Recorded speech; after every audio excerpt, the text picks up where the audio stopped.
Assalamualaikum warahmatullahi wabarakatuh. Selamat pagi anak-anakku kelas 12 yang hebat. Jumpa lagi pagi ini bersama Bu Andri dalam pelajaran biologi. Pada kesempatan kali ini kita akan membahas tentang meiosis. Namun sebelum kita masuk ke dalam pelajaran, Ibu ingatkan kembali kepada kalian untuk tetap menjaga protokol kesehatan. Semoga kalian selalu mengingat untuk selalu mencuci tangan, menjaga jarak, dan selalu menggunakan masker bila keluar rumah. Semoga kalian selalu sehat dan tetap semangat dalam mengikuti pembelajaran jarak jauh. Anak-anak, cobalah kalian perhatikan ayah dan ibu kalian secara fisik. Apakah kalian mirip dengan ayah? Atau kalian mirip dengan ibu? Atau kalian mirip dengan ayah dan ibu? Ada bagian dari sifat kalian yang mirip dengan ayah dan ada bagian lain yang mirip dengan ibu. Ketika kalian lihat, kalian perhatikan berapa persen kemiripan kalian dengan ayah? Berapa persen kalian mirip dengan ibu? Ataukah sifat kalian merupakan kombinasi dari keduanya? Cobalah kalian perhatikan kakak dan adik kalian. Adakah di antara mereka yang sama persis dengan kalian? Adakah manusia di dunia ini yang sama persis pada anak kembar identik sekalipun? Apa mereka benar-benar sama, identik, tanpa ada perbedaan sama sekali? Bagaimana ilmu biologi dapat menjelaskannya? Mari kita bahas bersama-sama. Setiap individu baru yang terbentuk berasal dari sel telur dan sperma. Jika kita berasal dari sel sperma dan sel telur, harusnya ada kontribusi sebanyak 50% dari ayah dan 50% dari ibu. Setiap sel memiliki dua set kromosom yang disebut dengan diploid, di mana satu set berasal dari ayah atau induk jantan dan satu set berasal dari ibu atau induk betina. Jumlah kromosom pada manusia ada 46, di mana 23 kromosom berasal dari ayah dan 23 kromosom berasal dari ibu. 23 kromosom dari ayah akan berpasangan dengan 23 kromosom dari ibu. Kromosom nomor 1 dari ayah akan berpasangan dengan kromosom nomor 1 dari ibu. Pasangan kromosom ini disebut dengan kromosom homolog.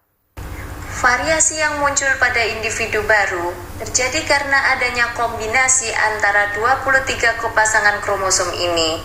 Variasi genetik yang muncul pada individu baru terjadi karena adanya mutasi, segregasi bebas, dan crossing over. Mutasi, segregasi bebas, dan crossing over terjadi pada saat meiosis atau proses pembentukan gamet. Baiklah, marilah kita pelajari bersama tahap-tahap meiosis. Dalam siklus sel selalu ada fase interfase, yaitu fase antara pembelahan yang pertama ke pembelahan yang berikutnya.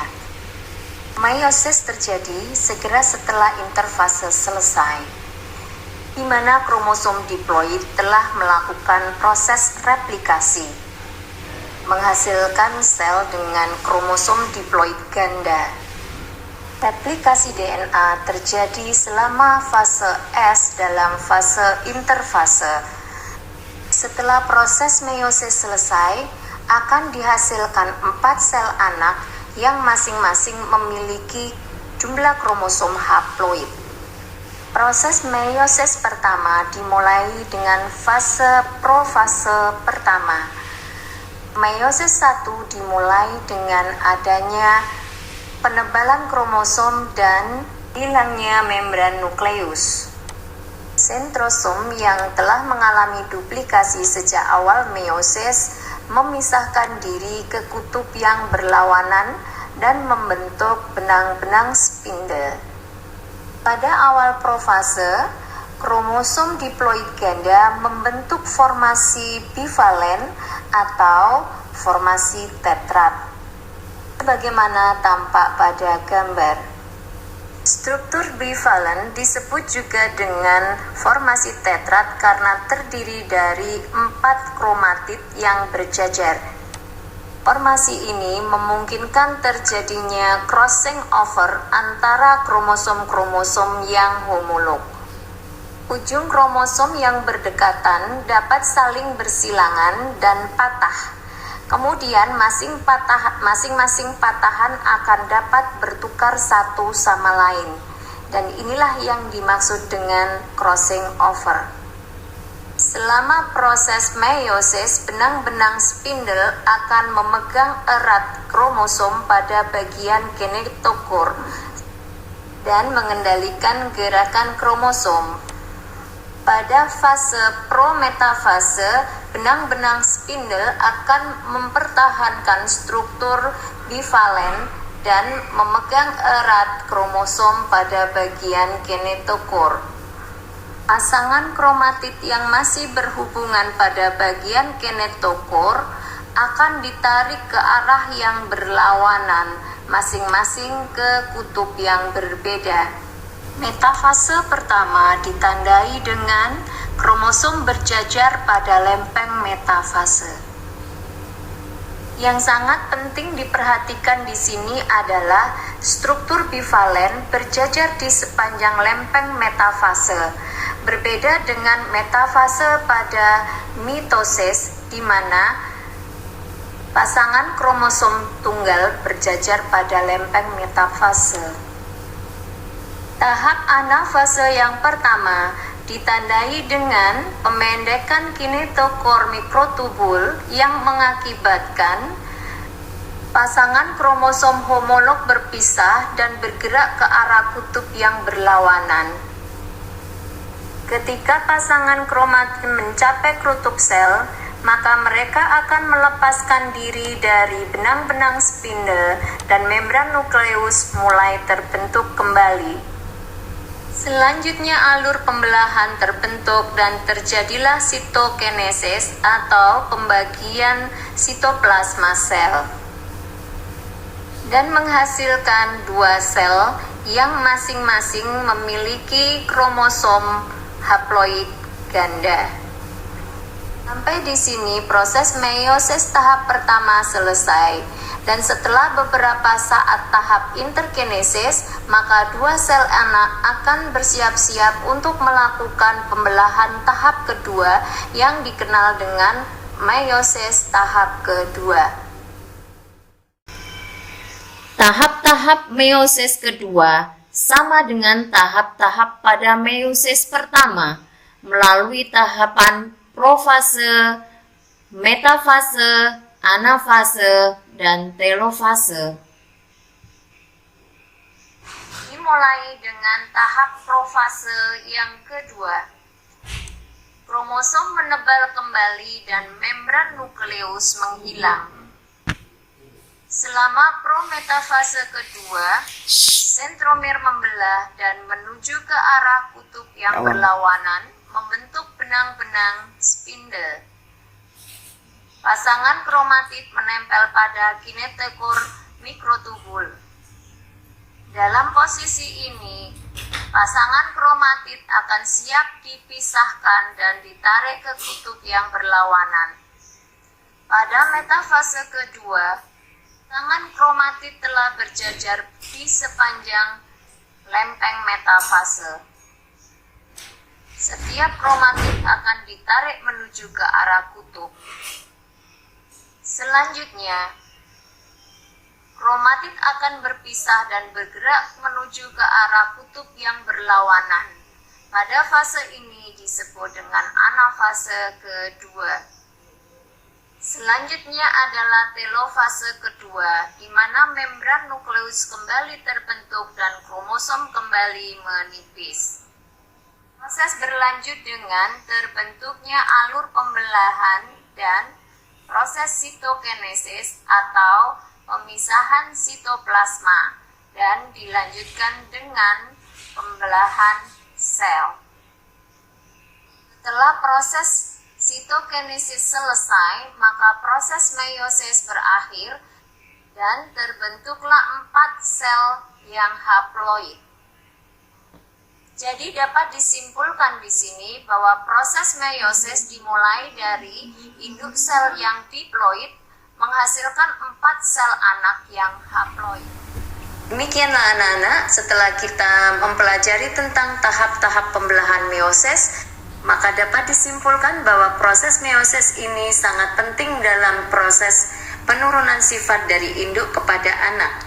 Tahapan yang penting dalam proses meiosis adalah tahap profase 1. Pada profase 1 bisa terjadi mutasi, segregasi bebas, dan crossing over. Peristiwa mutasi pada proses meiosis bisa terjadi karena gagal berpisah atau non-disjungsi. Pada pembelahan sel secara meiosis, selama pembentukan gamet-gamet, sepasang kromosom yang homolog akan memisah, masing-masing akan menuju ke kutub yang berlawanan. Tetapi peristiwa tersebut kadang-kadang tidak dapat berlangsung, di mana kromosom homolog tidak memisah dan tetap bersama-sama. Maka yang terjadi adalah perubahan genetis yang disebut dengan mutasi gen. Dan peristiwa ini dapat menimbulkan berbagai macam kelainan yang terjadi pada individu yang dihasilkan.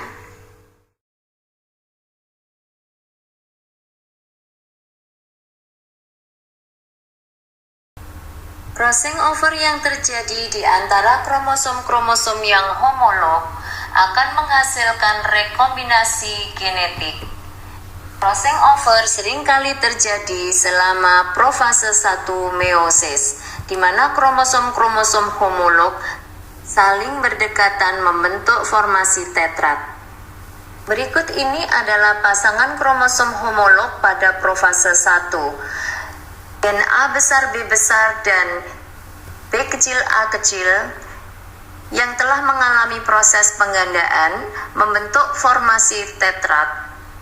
Dalam keadaan normal tanpa terjadi crossing over, maka kromosom ini akan membelah menjadi 4 sel anak yang memiliki kombinasi yang sama dengan induknya.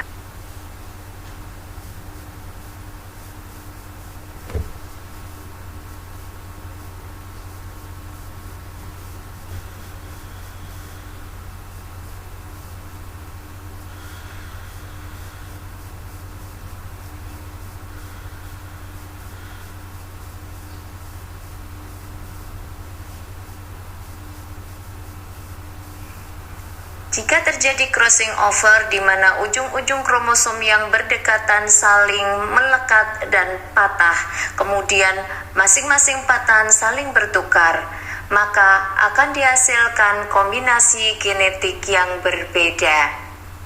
Jika pada kasus tanpa crossing over, maka dihasilkan 4 sel anak dengan 2 kombinasi genetik.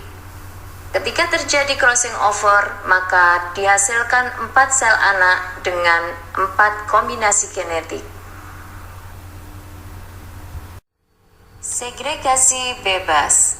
Selama metafase 1 pada proses meiosis, setiap kromosom homolog berpasangan dan berbaris pada lempeng metafase. Orientasi setiap pasangan pada benang spindel adalah acak. Apabila warna yang berbeda mewakili kromosom yang berasal dari ayah dan ibu, orientasi gerakan pasangan kromosom homolog menuju ke kutub adalah acak.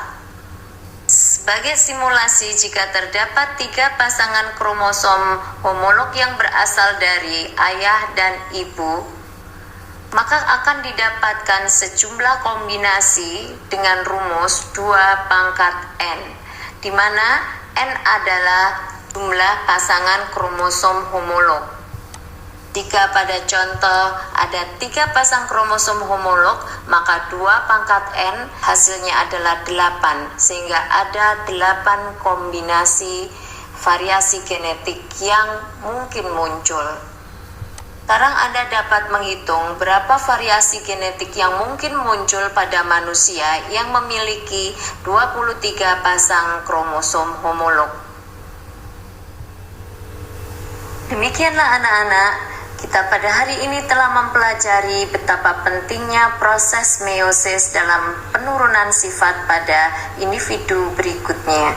Dapat kita simpulkan di sini bahwa proses meiosis dapat menghasilkan variasi genetik yang menghasilkan berbagai macam keanekaragaman hayati, atau bahkan dapat menghasilkan individu baru yang cacat akibat mutasi. Demikianlah anak-anak, sampai di sini proses pembelajaran kita hari ini. Semoga apa yang dapat saya sampaikan pada hari ini dapat bermanfaat, dan terima kasih, selamat belajar, dan sukses selalu. Wassalamualaikum warahmatullahi wabarakatuh.